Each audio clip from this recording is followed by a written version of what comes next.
بسم الله الرحمن الرحيم الله لا إله إلا هو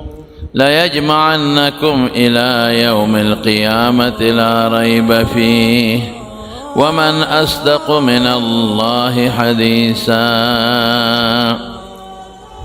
سو جمعونه میں د آخرت متعلق د نصیحت بیانونه شروع کړیو او 13 جمعه میں د قیامت دروازه یو سو خبره د تارس کړیو.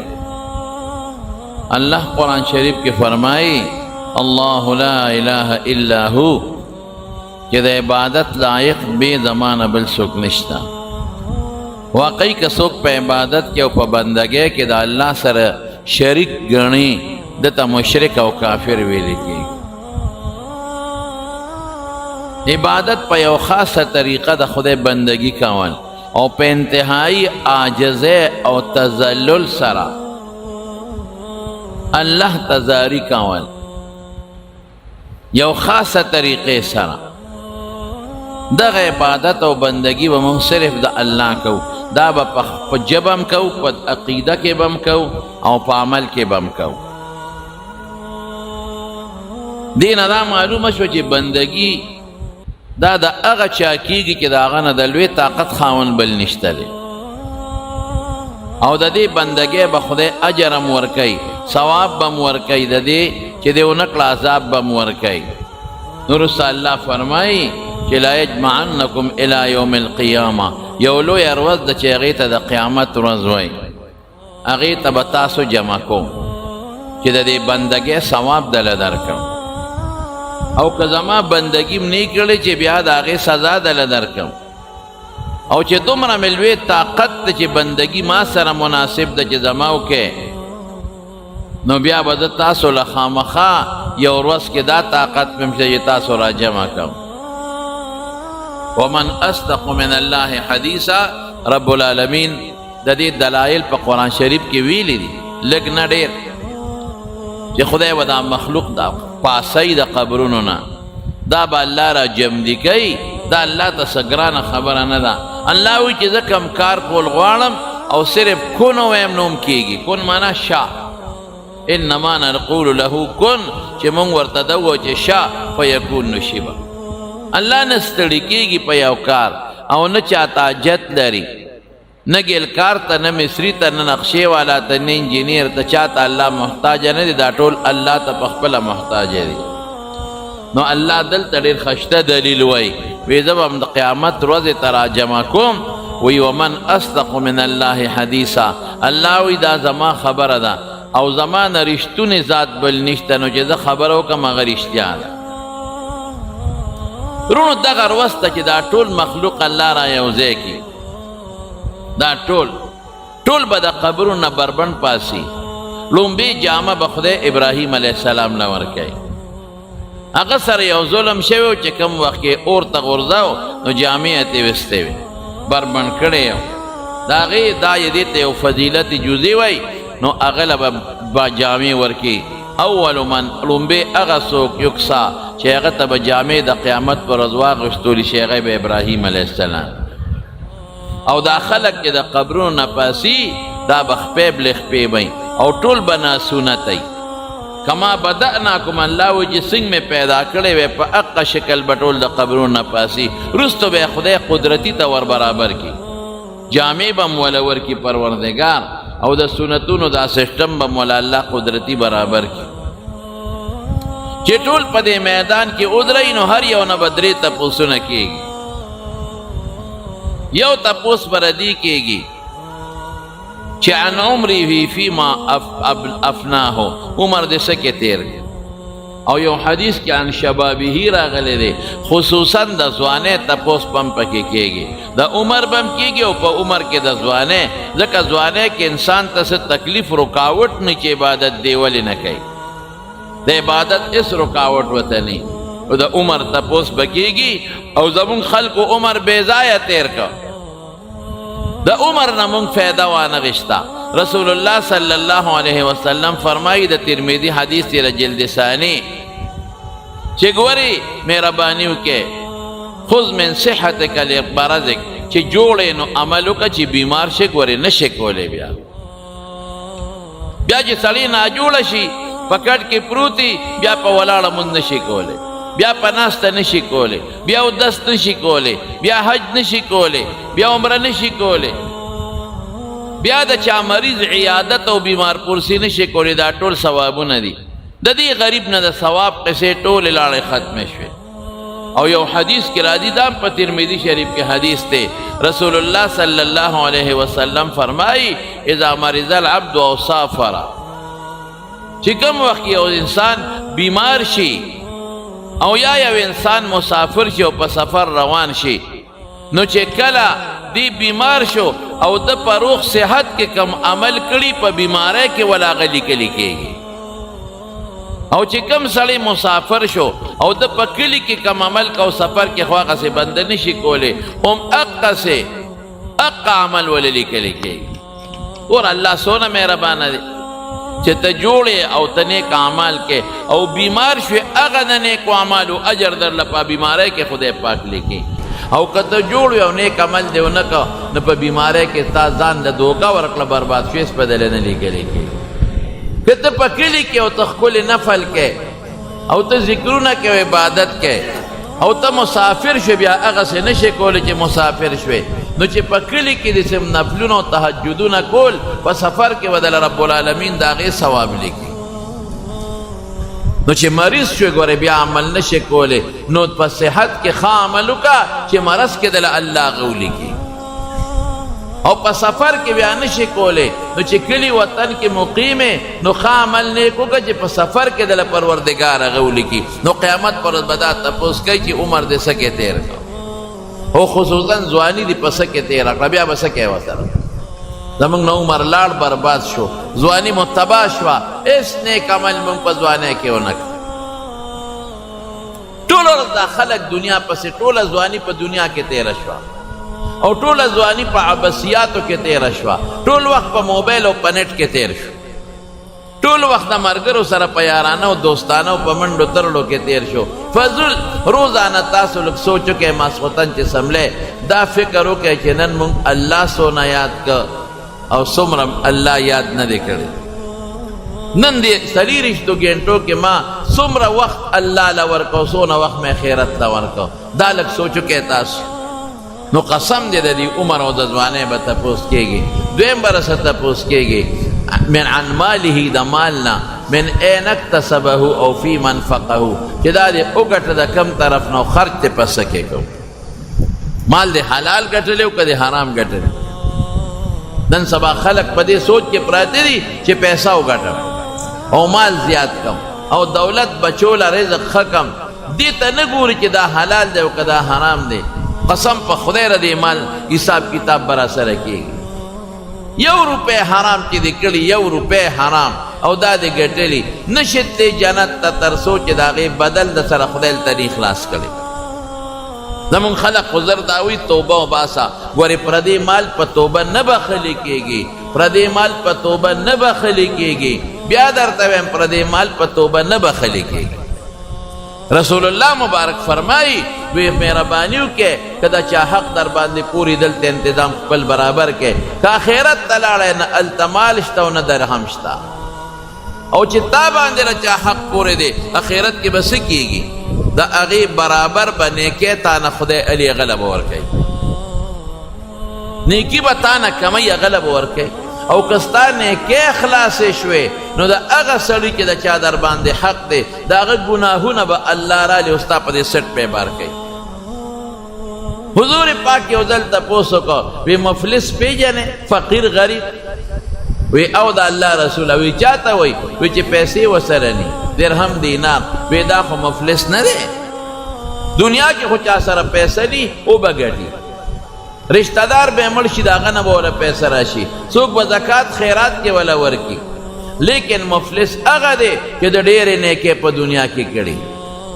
خو خلکو سره ظلمونه کړي او زیاتي یې کړي د بدن او د مال نو چې قیامت پر ورځ الله ته ودرېږي نو د نیکۍ والته روانې شي چې په چا ظلم کړی دی د هغې برابر نیکي به ته سړي له ځي د چې مال والے دی د هغه برابر نیکي به ته هغې لځي او که د ده نیکۍ ختمې شوې نو د هغې خلکو ګناهونه به پرې رابار کېږي. زما وروڼو یاره سخته ورځ ده ګوره یو خامخا راتلو والا د حرام یوازې دې ته نه وي چې د چا نه غله وکړې، حرام دې ته نه وي چې د چا نه ډاکه وکړې، حرام یوازې دې ته نه وي چې د چا پوله پټې ګیر کړې، حرام یوازې دې ته نه وي چې د چا شوتل غلا کړې. دا پردی اوبه چې زمیندار د یو بل ګیرئ دا هم حرامه ده، دا بالکل حرامه ده. او دا چې 2 نمبر شی خرڅی د 1 نمبر په قیمت قسم دې دا هم حرامه ده. او چې د ټګۍ کار کې دا هم حرامه ده.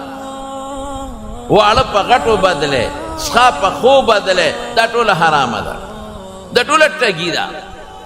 ډېر خلک یې نیکان خلک یې صالحان خلک یې او 2 نمبر شی خرڅوي او 1 نمبر په نوم یې خرڅوي،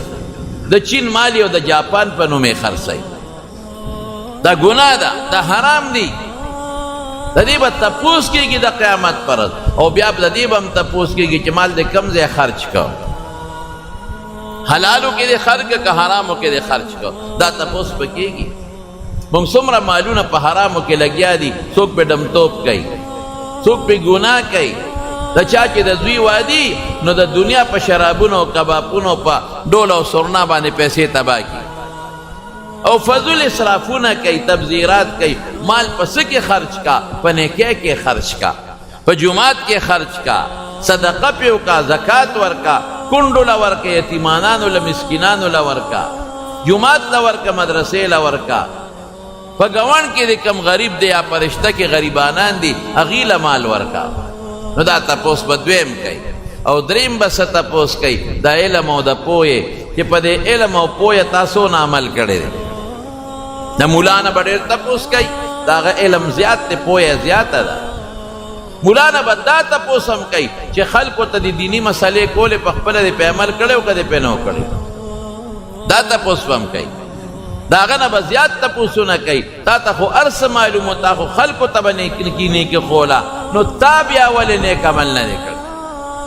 تا په هغې عمل ولې نه دی کړی؟ او دا څومره چې عوام دي د دې نه به هم پوهېته کېږي. دا یوازې د مولا خبره نه ده، ټولو ته پته ده چې مونځ فرض دی. نو تا ته پته وه نو ولې دی نه دی کړی؟ تا ته خو پته وه چې زکات فرض دی، ولې دی نه دی ورکړی؟ تا ته خو پته وه چې روژه فرض ده، ولې دی نه ده نیولې؟ تا ته خو پته ده چې خوا کې مسکین او غریبو او اوږیو ولې دی ورسره تعاون نه دی کړی؟ تا ته خو پته وه چې دا حلال دی او دا حرام دی، ځان دی ولې نه دی ساتلی؟ تا ته خو پته وه چې پردو ښځو ته کتل ګناه ده او جینۍ ته به وایي تا ته خو پته وه چې پردو سړو ته کتل د ګناه په نیت ګناه ده، ولې داسې کړي دي؟ تا ته خو پته وه چې موبایل کې دا ګندونه کتل ګناه ده، ولې دې ورته کتل؟ بیا دې هلته جواب نی، بیا به څه کوې ورسره؟ رسول الله مبارک فرمایي وی الا لا تزول قدما، وی د بني آدم قدم به رب نه وی تر څو چې ته الله د دې دریو خبرو تپوس وکړي. او تپوس الله به کوي. الله تپوس ډېر ګران کار دی. حضرت عیسی علیه السلام نه به تپوس وکړي اانت قلت للناس اتخذوني وامي الهین؟ تا دې خلکو ته ویلي چې زما او زما د مور عبادت وکړې، مونږ ته خدایان ووایه. عیسی الله ته پته ده چې دا ده نه دي ویلې، خو په دې عیسایانو حجت قایموي. ځکه عیسایان وایي دا مونږ ته عیسی علیه السلام ویلي دي چې په هغې حجت قایم کړي.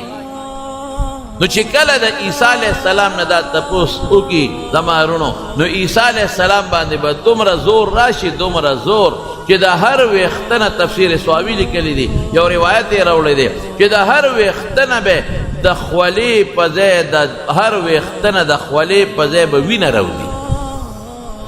تپوس د الله دی، د بنده نه دی. اب ورته په رپېدو وایي ما قلت لهم الا، الله ما هغه ویلي چې تا کوم حکم کړی، زه دا ویلی شم چې زما عبادت وکړې او زما د مور عبادت وکړې؟ نو الله به په خپله تپوس کوي د قیامت په دې میدان کې. بانې به خلک وي، دروغ به ډېر وایي، والله ربنا ما كنا مشرکین، الله زمونږ د قسم یې ګورې مونږ شرک نه دی کړی. ګناهګار به وایي الله زمونږ د قسم یې مونږ ګناه نه ده کړې. هلته پټولی نه شي. الیوم نختم علی افواههم وتکلمنا ایدیهم وتشهد ارجلهم بما كانوا یکسبون جبه به بند شي او لاسونه خپې به ګوی شروع او په کومه ځمکه چې د ګناه کړې ده ځمکه به خدای پاک حاضره کړي آسان کار نه دی څلور شپېلې به والي کېږي څلور یو شپېلې چې والي شي نو دا هر څه به دړې وړې شي قیامت به راشي دا اسمان به ټوکړې ټوکړې شي دا غرونه به لکه د مالوچو والوځي او ختم به شي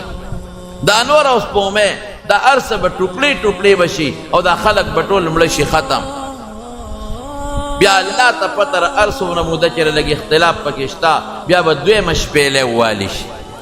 اسرافیل علیه السلام به دویمه شپېلې ووایي چې دویمه شپېلې ووایي دا خلک به قیام ینظرون نیغ به ودرېږي ټول به جمدي شي که څوک هر کله مړ دی جمدي به شي نو بیا به میدان ته د حساب کتاب محشر چې ورته هغې ته راجمع شي نو درېیمه شپېلې به بیا ووالي شي دا درېیمه شپېلې د دې خبرې نښه ده چې اوس الله په خپل شان سره تجلی کوي او حساب کتاب شروع کېږي نو رسول الله صلی الله علیه وسلم فرمایي چې درېیمه شپېلې هم ډېره سخته ده خلک وایي چې حساب شروع کېږي فاذا هم ټول خلک به یصعقون بېهوشه پرېوځي پیغمبران به هم بېهوشه پرېوځي نو نبی علیہ السلام فرمایي د ټولو نه مخکې به زه سر راوچت کما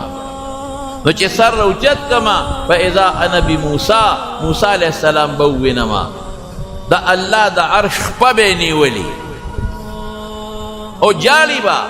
د الله د عرش خپه به یې نیولي وی په دې نه پوهېږم چې دې زما نه مخکې بیدار شوی دی دا راته پته نشته او که په کوهي تور کې دې بېهوشه شوی و د هغې بېهوشۍ په بدل کې دلته خدای د بېهوشۍ نه محفوظ کړی دی خو د الله د عرش شپه به یې نیولې وی درېیمې شپېلې سره به ټول خلک بېهوشه شي نو څلورمه شپېلې چې ووالي شي نو ټول خلک به په هوش کې راشي نو د هغې نه پس به بیا حساب کتاب شروع شي حساب کتاب نه پس څوک جنت ته روان دی څوک دوزخ ته روان دی دوزخ ته به څوک دی کافران خو به ټول دوزخ ته ځي منافقین به ټول دوزخ ته ځي او په مسلمانانو کې چې کم نیکان دي او صالحان دي ابه ټول جنت ته ځي او چې مسلمانانو کې کم فاسقان ګناهګاران دي ابه هم دوزخ ته ځي څه موده به په دوزخ کې بیا به الله د دوزخ نه وباسي نبی کریم صلی الله علیه وسلم فرمایي چاته عملنامه په ښي لاس میلاویږي چاته به عملنامه په ګس لاس میلاویږي چاته من ورای ظهره د شانه به میلاویږي ته به دا نه وی چې یاره زه به په ښي لاس نیسم که نه هسته اختیار نه دی بیا چې ښي لاس د فالج ووی نو په کم لاس به بیا نیسي او فرشتې خو دې پرېږدي نه خامخا به یې نیسي خی طرف چې چاته عملنامه ملو شو جنت ته به او چې چاته په ګس لاس ملو شوه او یا د شا د طرف نه ملو شوه دا به ټول دوزخ ته دي لومبی چې جنت ته داخلیږي پر پل صراط به تیریږي بیا د پل صراط ته نشي بچ کېدی ان منکم الا واردها کان علی ربک حتما مقضیا الله وی هر سړی به په پل صراط ورځي وارد ورود داخلېدو ته وایي هر سړی به پې ورځي خامخا دې نه بچ کېدل نشته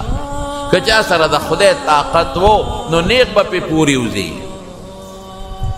او که د الله طاقت ورسره نو پورې وتل نشته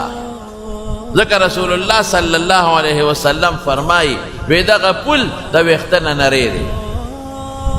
او د تورې نه تیره دی نو چې یو پل د ویښته نه نری شي او د تورې نه تیره شي نو په عقل تلل ورته ډېر زیات ګران په عقل نشي د خدای په طاقت به ځې چې د الله طاقت د سره نو بیا څه مشکله نه ده دا بجلي چې ده دام یو وزندار شی دی د انجینران وي د دې خپل کیلوهاټ سي خپل وزن یې دی او چې ټک ورکې را توربیلې نه په څومره لږ ساعت کې په دې نري تار دلته راورسي دا خو یو مثال مې تاسو له درکړه ستاسو د پوهې دپاره نو چې چا سره د خدای طاقت وي نو رسول الله صلی الله علیه وسلم فرمایي لکه د برېښنا به پې ورپورې وي کل برق لکه پړق نی د یو سر نه بل سره پورې په اسمان کې تاسو برېښنا وینئ یو پړق نارې کې پورې وي لاندې دوزخ دی ښه د دې پل لاندې دا چې کوم د پړق په شان پورې وته دی خو بالکل ناجن مسلمون دی بچ شو محفوظ دی بالکل محفوظ او چې کوم انسان لږ معمولی هغه ډېر نیک نه دی ابه که په شان د تیزو اسونو رواني تیز اس په شان په منډه یا د اوښانو په شان د هغې نه رو به رواني څوک کل خودرې منډه به وایي په هغې به رواني او څوک به پیاده رو رو رواني نو دوی ته به لاندې تو د دوزخ ورځي دې دپاره به یې دا تو وایي چې ګناه دې څه ناڅه ورجېږي د مارونو چې یو جامه خیره نشي نو خلک یې نه اچوي هلی خلک اچوي چې دا پاکه کړي نو پخوا به زمونږ د مشرانو ورسره یو چل کو د زنانو دی به ورته خوټکواڼې وي د پر لاره داسې راکړه خوټکواڼې به یې وي صابون به یې راواغېست نو په چاقو به یې راکوټې راکوټې پرې کړ نو ټیم کې به یې واچو نو هغې پسې به یې لاندې اور بلاو نو صابون به په هغه ټیم کې ویلی شو په اوبو کې نو دا جامې به هغې کې واچولې دا پخوا طریقه وه نو بیا به یې ته هغه جامې راویستې نو تخته او صوباړې به په هغه تخته د پاسه به جامې کېښودې او صوباړې به یې وله رابرو په صوباړې به یې والې اړولې راړولې نو بیا به یې شړطي کولې په لاسو به یې بیا مږلې چې هغه څخوبتې وبس او زمونږ طالبانو به د جومات سبیل سره دا جمعې پر ورځ جامې وینځلې هره جمعه به په هر جومات کې اور بلیده او جامې به یې چولې او بیا به یې سبیل کې طالبانو لاسونه پرې رابرول او خپو باندې به پرې ګرځېدل او ډبار به یې تیسته نو بیا یې نور ته واچوي نو بیا پیسري ووایي نو چې ښه پاکه شي نو هغه جامه بیا اچوي دقه رنګې د دوزخ په خوټکواڼو کې به یې ډبوي پلیته جامه څوک نه اچوي او خیرنه نه اچوي جنت ته به خیرن د ګناه خیرن او د ګناه پلیت جنت ته نه ځي او د هغې خوټکواڼې څه شی دی خو نن سبا خو په مشین کې واچوي نو تاوی یې نو مشین سره یې پاکې کړي او ګرمې اوبه هم پرې ور واچوي نو هلته به یې د دوزخ په مشین کې تاوی او د دوزخ ګرمې اوبه به پرې اچوي نو چې صفا او پاک شي او ګناه ترې ورجېږي نو د هغې نه پس به بیا جنت ته ځي نو تو به وله ورکوي چې څوک د اس په شان دی د اوښ په شان دی پیاده یا په منډه روان دی لاندې د به یې تو نیسي داسې اسانې خبرې نه دي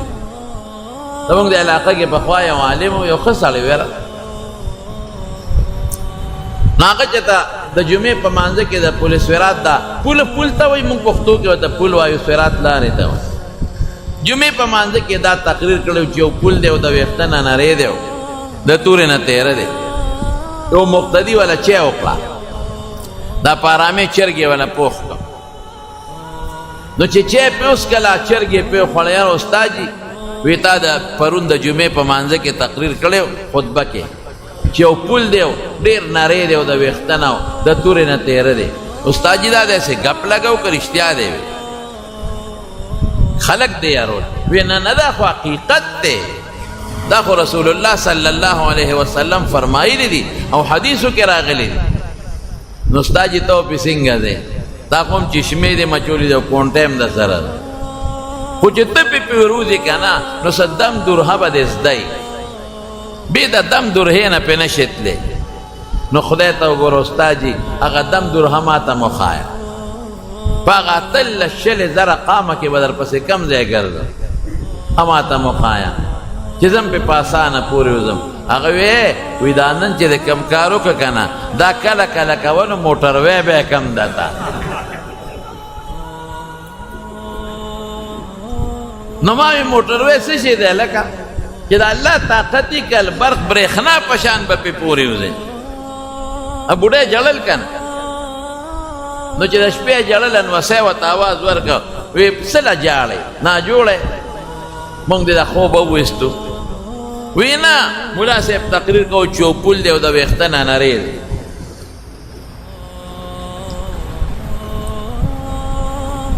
او د تورې نه تیره دی نو په دې او هر سړی به پې ورځي نو په دې جاړمه چې زما خو کونډی خوږېږي ته خو په دې غټه لار نشم تللی نو په هغه پل به څنګه ورځم نو انوسۍ ورته قار شوه وایي موږ دې د خوب وویستو مړې اوده شا خوارې د مور کور دې څه چې نشتې مه ده که نه دا ټولې هسې خبرې دي د عقل خبرې دي خامخا به پرې ورځئ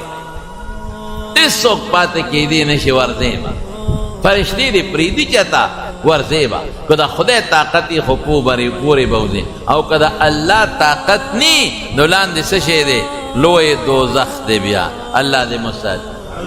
لیکن انشاءالله یو ځل رسول الله مبارک وفرمایه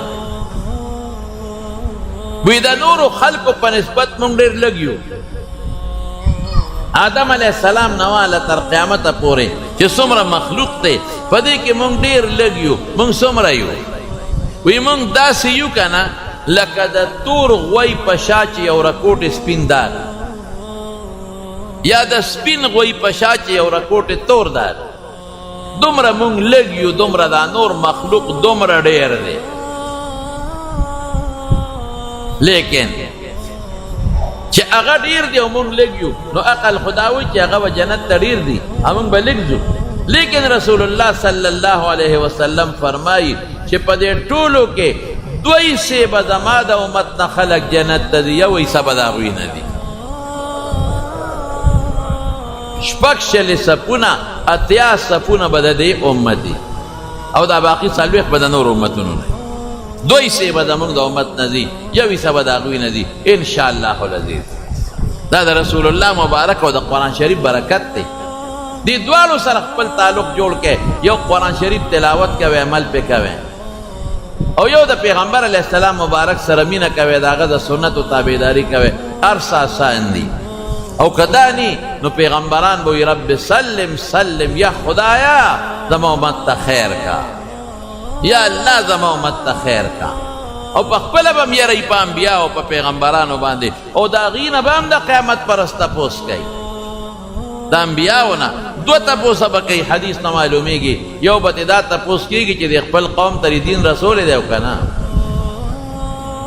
الله ته هر څه معلوم دي خو چې حجت قایم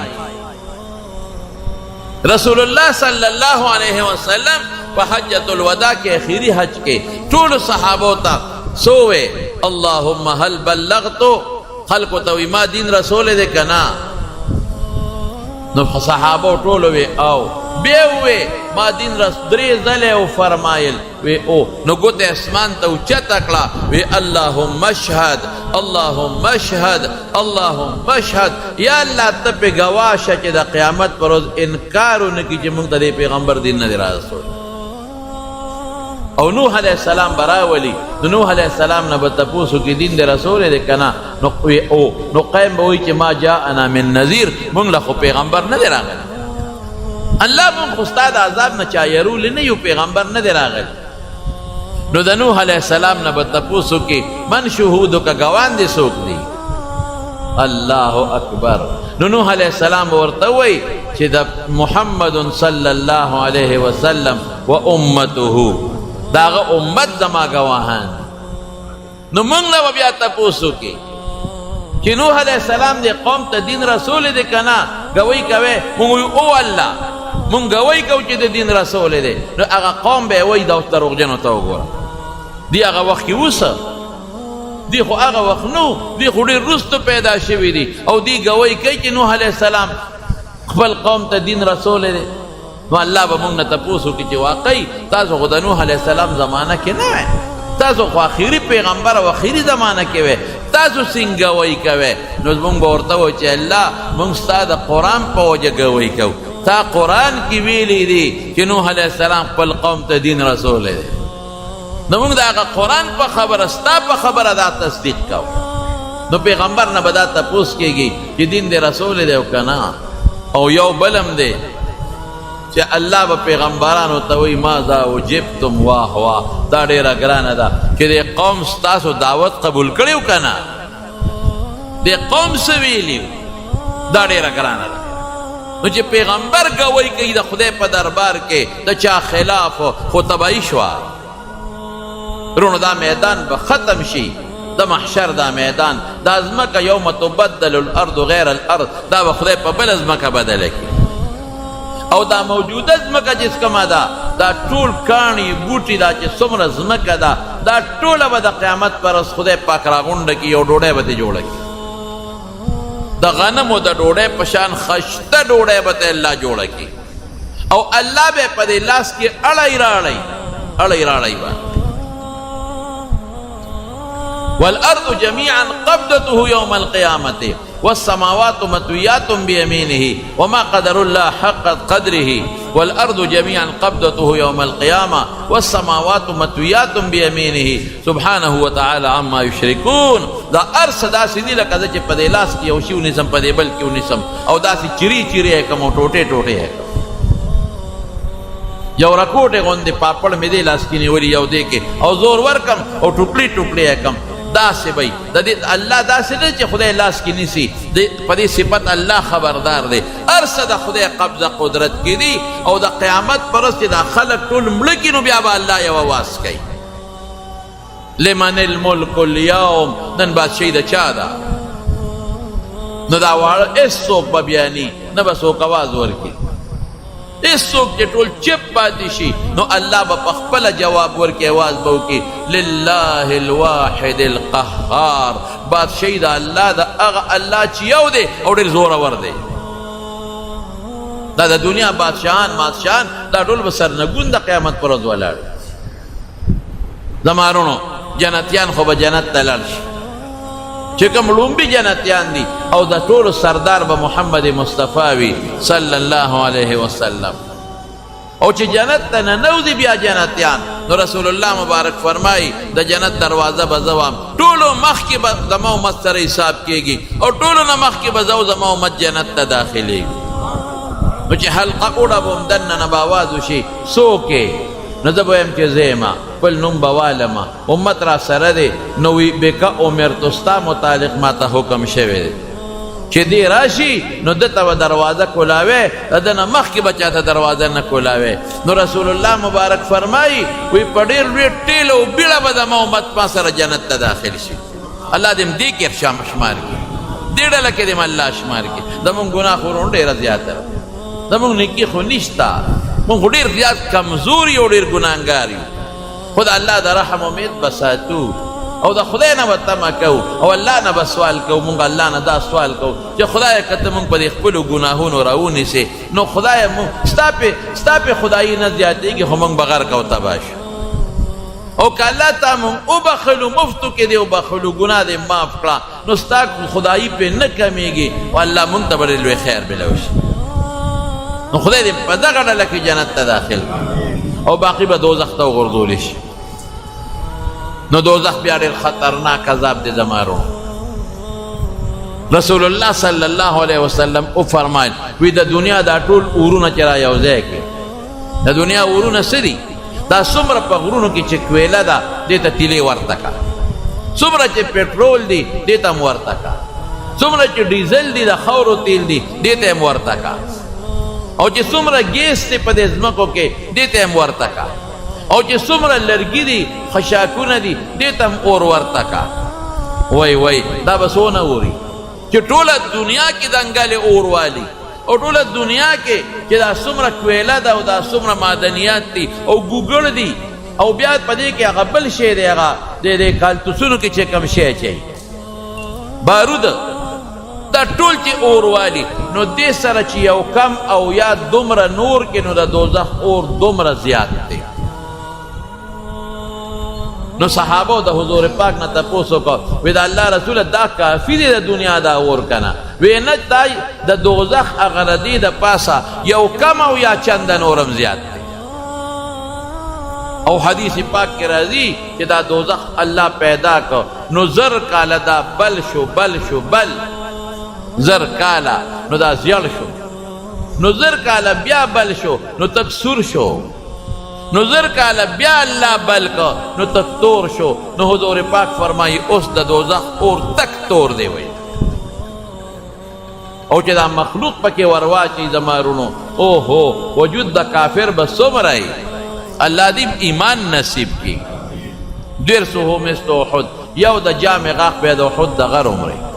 د احد غر 3.5 4 کیلومتره کې غټ غر دی او د سرمنې پیړوالی به 2 ګزی او یا ګزه او د ناستې ځای به څومره لکه د جدې او د مکې په میانځ کې 48 میله کې به صرف ناستې دونه غټ وجود وي دا ولې چې دومره غټ وجود وي چې د دوزخ د اور خوند وسکي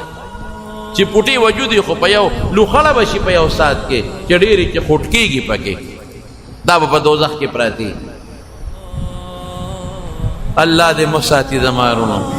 زما دې قسم په خدای وي ډېرې سختې مرحلې موږ ته مخکې را روان دا دوزخیان به ځان پسې جبه راکاږي 3 میله او 6 میله به په دوزخ کې جبه راکاږي او دوزخیان به وله په یو بل به په جبو خپې ږدي او دوزخ کې لړمانان دې به نه سوځي ټکونه به ورکوي ماران دې پکې نه بسوي ټکونه به ورکوي او سعود پکې یو غر دی هغې ته به خیږي په زرګونو کاله کې به هغې ته وخیږي چې یاره دې ته خیږو که چې د بچ شو نو چې هلته وخیږي نو بچوالی خو شته نو بیا به راکوزېږي او خوراک به سي چې اوږي شي نو الله ته به چغې کړي یا الله اوږي شو خوراک راله راکړه نو زقوم ورته وایي مارجړی دا تریخ دی شی دی تریخه او ستغم دی لکه د کچه کجورې په شان یا کچه املوک په دې مری کې نښلي او غنیم دی پکې دا به والا الله ټکېدلې راوړي چې ها واخلې نو چې دی دې خولې ته کي په دې مری کې به ونښلي نو چغې به کي نو دی به وایي چې په دنیا کې چې به زموږ مری کې شی ونښته اخو به په اوبو تېرېده نو چغې به کي چې یا الله اوبه راکړه وایي یستغیثو یغاثو بماء کالمهل اوبه راکړه نو اوبه به کوم ځای وي د دوزخ په ویښ کې د دې جهنمیانو وینې زوې نوونه غول متیازې قی الټی دا خو د یو چې دونه غټ وجود دی او دا په اربونو کروڑونو خلق دی دا به لکه د سیلاب لاندې بیږي او خوټ کېږي به دا غول او متیازې او نوونه او وینې زوې دا به خوټ کېږي ابه والا خدای د اور په کړي کې راوړي ها دا اوبه والا نو چې یشوي الوجوه نو چې د مخ ته رانږدې کي نو حدیث کې راځي چې د مخ سرمن به د په هغې کې لاندې را پرېوځي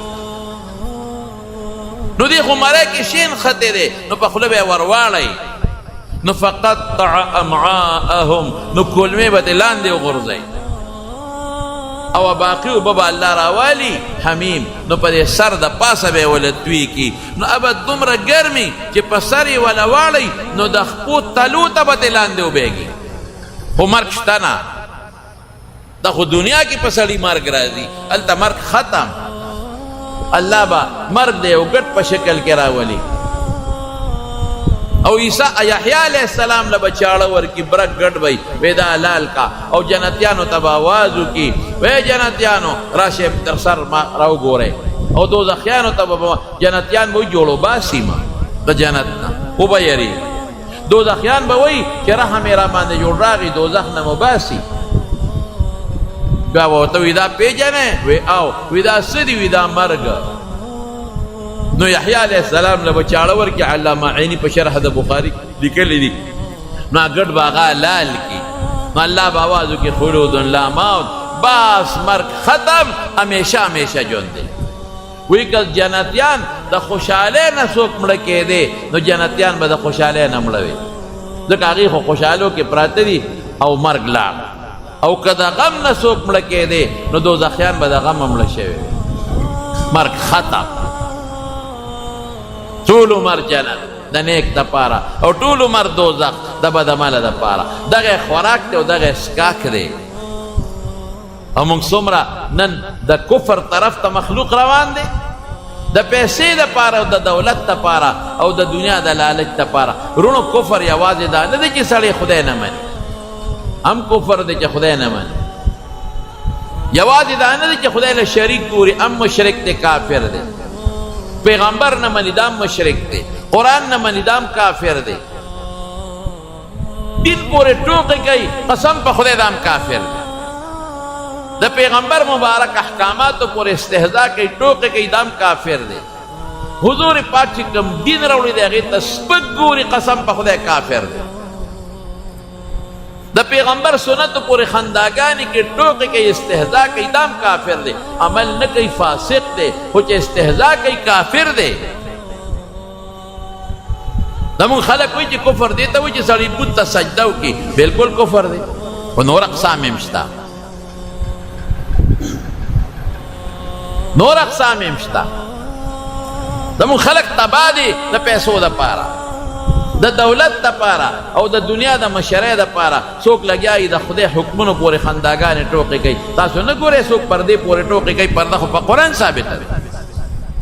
حیا پورې ټوکې کوي حیا خو په قرآن ثابته ده نو قرآن آیت نه انکار کوي ټوکې کوي ورپورې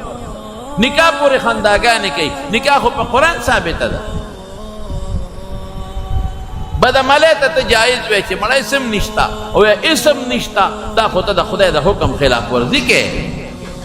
څنګه څه نشته خدای وایي شته پیغمبر وایي جنت شته دوزخ شته عذاب شته د قبر او ته وایې نشته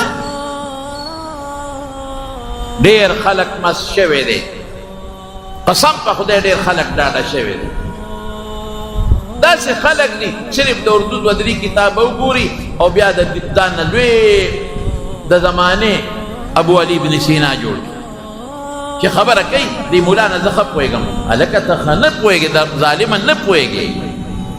د دین کتابونه تفسیرونه ټول په عربۍ کې دي او د دې خپل احکامات دي تا هغه کوم ځای کتلي دي یو سړی سې تاسو ته وایم چې یو سړی میډیکل کالج کې سبق نه ویلی یا یو کمپاوډر دی هغه خپل 3-4 کاله خپل کورس نه کړی او ځان له دلته دکان وباسي دته د باندې څوک علاج کوي دته ډاکټر ویلی شي دی خو سرکار نیسي تا سره ډګري نشته او دکان دی کړی صرف د اردو د کتاب په کتو خو چانه ډاکټر نه جوړېږي او نه د اردو په کتاب کتو چانه انجینیر جوړېږي نه ولا سرکار تنخواه ورکوي باقاعده به یو ځای کې علم کې پویه به حاصلې هله به ډاکټر او انجینیر تا ته وایي نو دغه رنګې د اردو دوه درې کتابه بعضې خلک وګوري هغه هم د هغه خلکو کتابونه وګوري چې هغه د دین نه خواران نه خبر نو څوک وایي د قبر عذاب نشته څوک لګیایي مړه دا دوزخ او دا هسې قصې پسې دې سم نشته دا به نه کوئ مستي به نه کوئ څنګه چې مونږ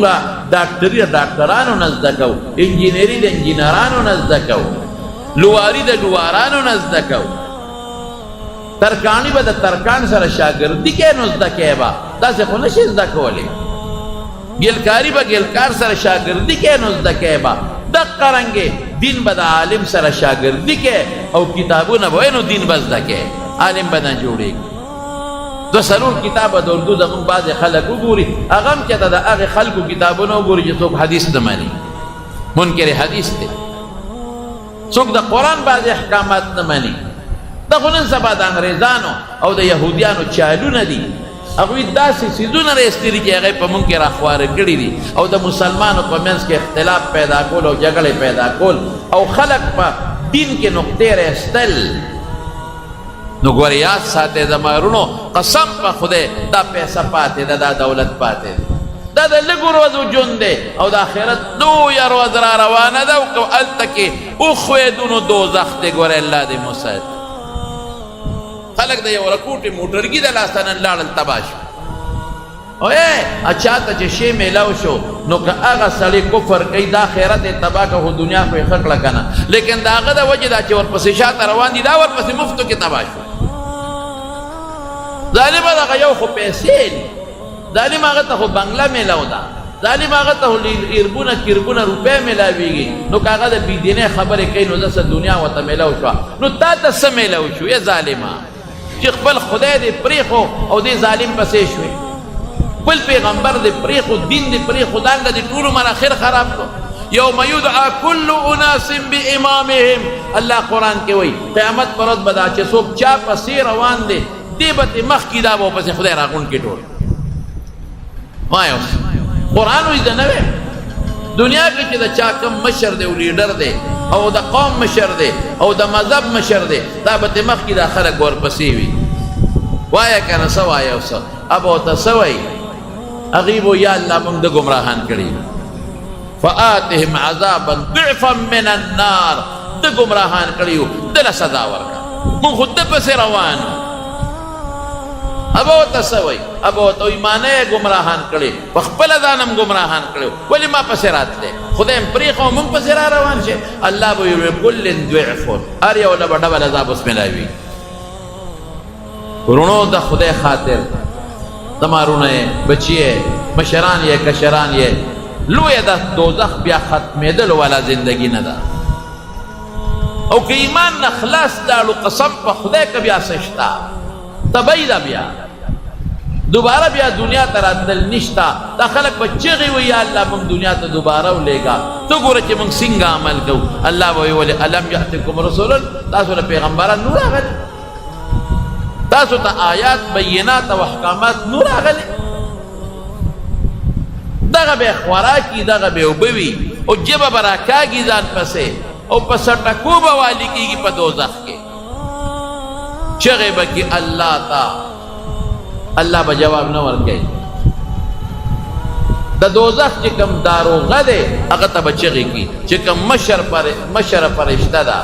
یا مالک لیقضي علینا ربک ای مالکه هغه مالک نوم دی خدای ته سوال وکړه چې مونږ به مونږ په حق کې الله فیصله وکړي بس مونږ مړه کړي زر کاله به ورته چغې ووایي څومره زر کاله به چغې ووایي نو زر کاله پس به هغه یو ورځ نه را هغه آواز وکړي انکم ماکثون پراته به یې دی نو بیا به الله ته زر کاله چغې ووایي فریادونه به کوي چغې به ووایي الله به جواب نه ورکوي نو زر کاله به صبر وکړي یاره الله په دنیا کې په صبر خوشحالېده صبر به وکړو که په دې کار وشو نو بیا به خدای جواب ورنکړي نو زر کاله به بیا چغې ووایي نو زر کاله پس چې 3000 کاله پې دلته تیر شو نو بیا به الله جواب ورکړي څه به وایي اخسئوا فیها ولا تکلمون چغې شئ کورې شئ لکه سپي ته چې بنده وایي په دا دوزخ کې ما سره خبرې ونه کړې په دنیا کې خو ما ژوند درکړی و که نه نه دی راکړی ښکلی ژوند دی راکړی دی مال یې راکړی دی بچي راکړی دی روغ صحت یې راکړی دی مال یې راکړه ژوند یې راکړه مسلماني یې راله بیا موږ له خاص مسلماني راکړی دی نو هغه وخت کې تاسو د شیطان منل او د الله نه منه الله وایي زما نه منل شیطان اوس ما ته چغې وهې څه به کوو زما د قسمې سخت ارواز د ختمېدو والا ژوند نشته او بیا دا چې کوم فاسقان مسلمانان دي دا به پراتی په دوزخ کې څه پته لګي 1 کال دی 100 کال دی 1000 کال دی 10000 کال دی ارب کال دی کروڑ کال دی الله ته چې څوک لږ ګناهګار دی لږ په دوزخ کې وایي د دوزخ خو 1 سیکنډ عذاب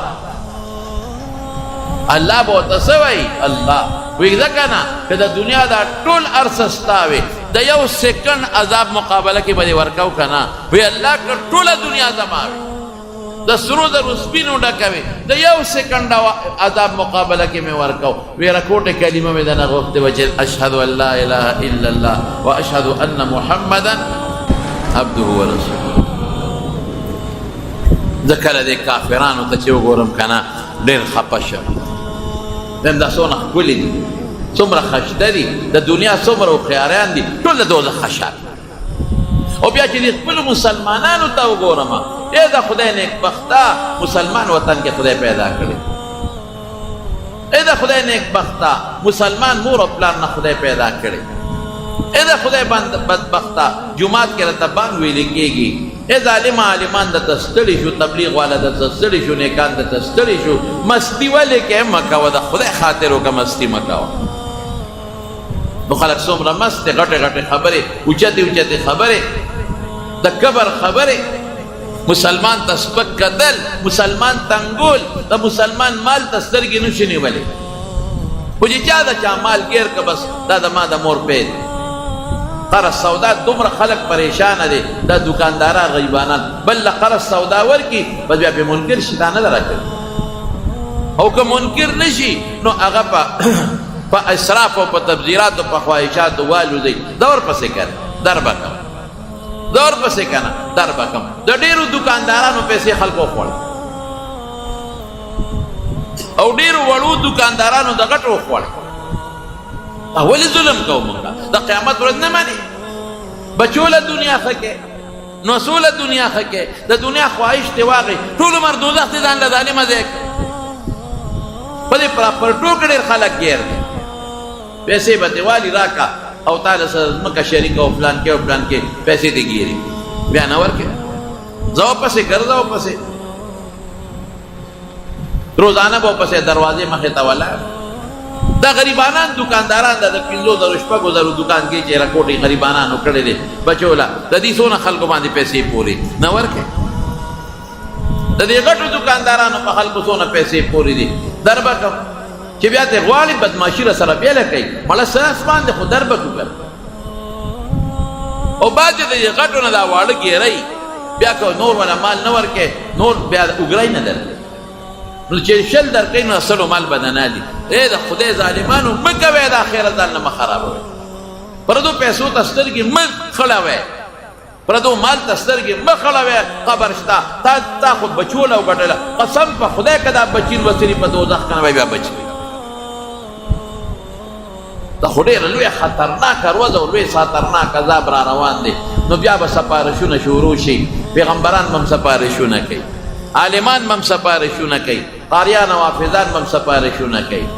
نیکان رشته داران به هم سپارشونه کوي څه به هغوی ته سزا میلاویږي او څه به سپارشونه کېږي نو دا بدعمله به څه ګناهونه ترې رجئ الله به یې وباسي له دوزخ نه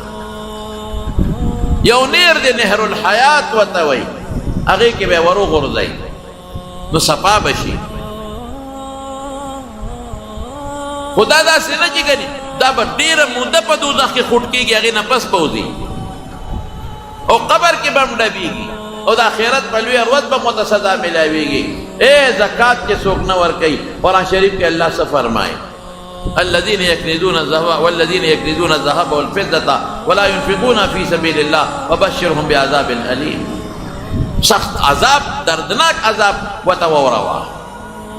يوم يحمى عليها في نار جهنم فتقوى بها جنوبهم وجباههم وظهورهم هكذا ما كنزتم لانفسكم فذوقوا ما كنتم تكنزون دا سرو سپین دا مال با الله راوالی او دا دوزخ په اور به گرم کی او دا مخله او شال او اړخونه له په داغونه ورکي او دا مال با الله راوالی په دې غاړه کې به وته واچي او لوی اجتهابت جوړ شي او په دې خي وخت کې په غس وخت په چکونه ولا لګي سبوي انا مالک دستا مال ما انا کنزک دستا خزانه ما نو سر مال زکات ولې نه ورکوي نیک بخت بچوله ډیره وي نو اصوله ډیره وي کل وصوله ډیره وي او ځان ته قیامت پر ورځ د امیل د مار به د تغاړه کې تا چولی کېږي وختي به شلی قسم په خدای کړي دا بچي پکار او دا خضر پکار دا اور په تختو باندې دا اور په ګرمي کې په اور کې داغونه به ورته بیا میلاوي څومره خلک زکات نه ورکوي مما رزقناهم ينفقون الله رزق ما درکو ولې نه ورکوي زکات که صرف زکات زمونږ د مالدارو خلکو ورکولې خدای ګواه دی که په دې ملک غریب سړی پاتې حسد او بغض به هم ختم شي منځونه څوک نه کوي که کوي په منډه کوي ځان ته خلاصوي زکات څوک نه ورکوي که چا نه خدای مال ورکړی نور ورته سترګې خړې کړي چې څنګه به یې ووایو دا څنګه مسلماني ده او چې تپوس دی کې په هغه لویه ورځ به بیا ګورو سره تا لکه دې نه خو معلومېږي ته ډېر زورور یې ته په لویه ورځ د خدای مقابله کول غواړې ته لویه ورځ جوړ نه منې ته قبر او قیامت نه منې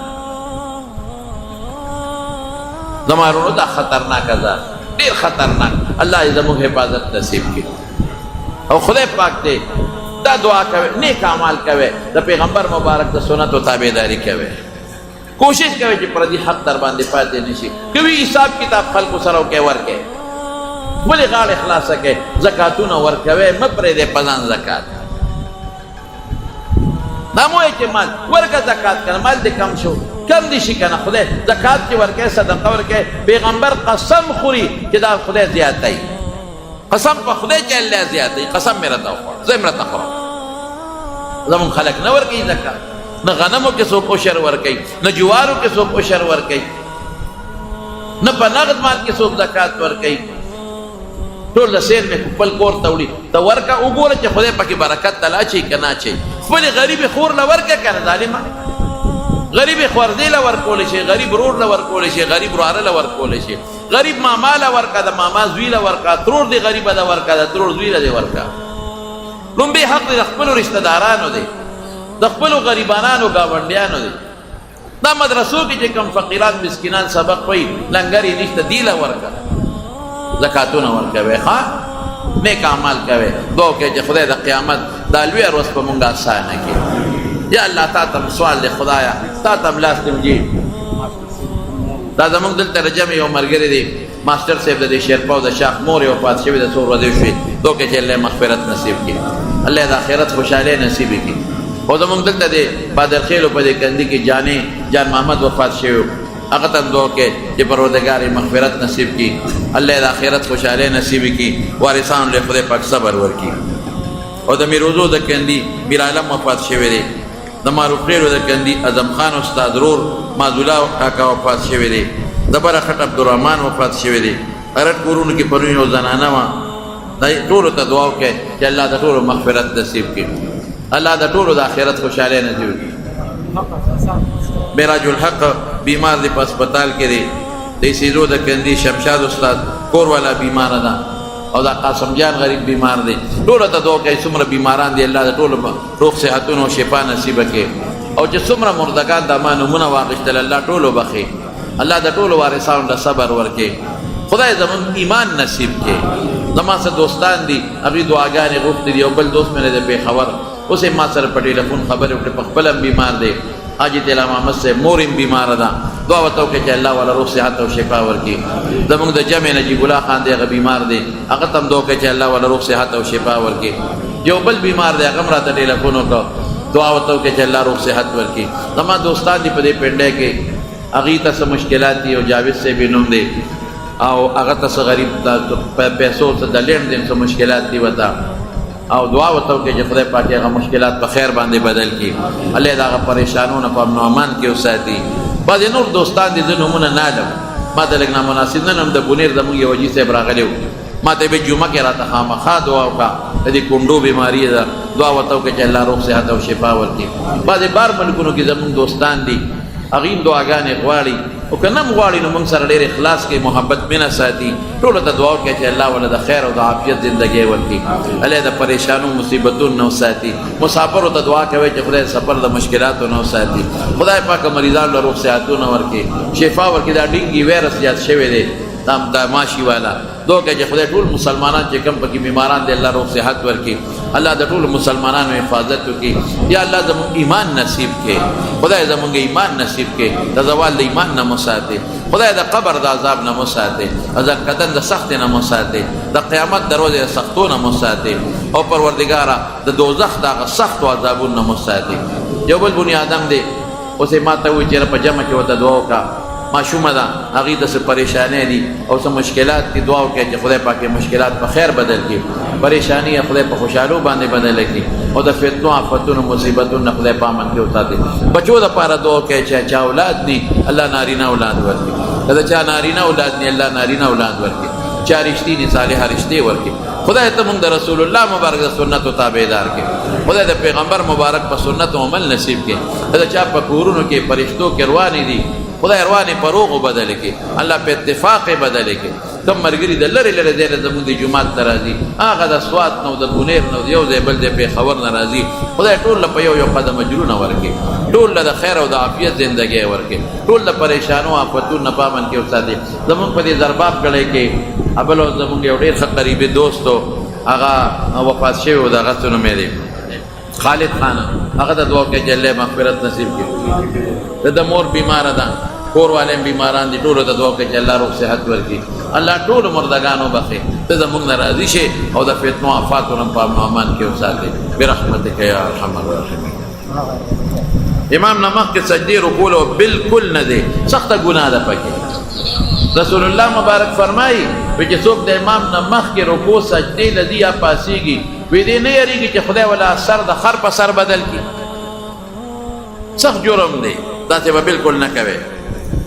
امام په دویم چت کې ودرېږي ښکته چت کې چې کوم مقتدیان د امام نه مخکې چې ولاړې لمونځ یې نه کېږي یا امام ښکته چت کې او مقتدیان بره ولاړي او د امام نه مخکې لمونځ نه کېږي امام نه مخکې به نه ودرېږي امام نه وروستو به ودرېږي او دا د موبایل باندې دا بعضې خلک دا اکاونټ وباسي نو هغې کې بیا وله پرنټونه پرې ورکوي دا ګناه ده او که موبایل باندې قرض راغواړي نو خیر دی هغې کې څه نشته بعضې ملګري چیټونه لالیګري دعاګانې غواړي الله دې د ټولو دعاګانې قبولې